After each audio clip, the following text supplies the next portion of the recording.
story decades in the making that sheds light on the politics of today in the broadest sense.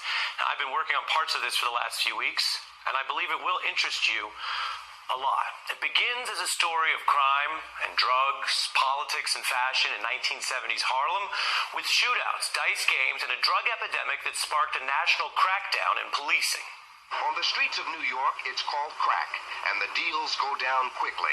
With crack so cheap and accessible on inner city streets, and with the waiting list for drug treatment programs so long, no one is even guessing at how widespread the epidemic of crack babies will be. This squad of cops, all but one white, is heading for patrol duty in New York's predominantly black Harlem. There have been charges of abuse and brutality.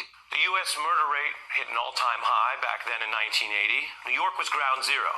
Ruthless gangsters like Nicky Barnes, Harlem's biggest drug dealer, scared the city, and many saw this problem as a product of black inner-city neighborhoods, while plenty of gangsters outside Harlem also terrorized New York with brazen violence. On a busy street in Midtown Manhattan, gangsters assassinated mob boss Big Paul Castellano.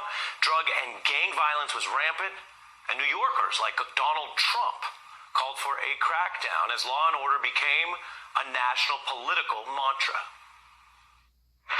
I hate these people, and let's all hate these people, because maybe hate is what we need if we're going to get something done. Crime today is an American epidemic. We intend to do what is necessary to end the drug menace and cripple organized crime.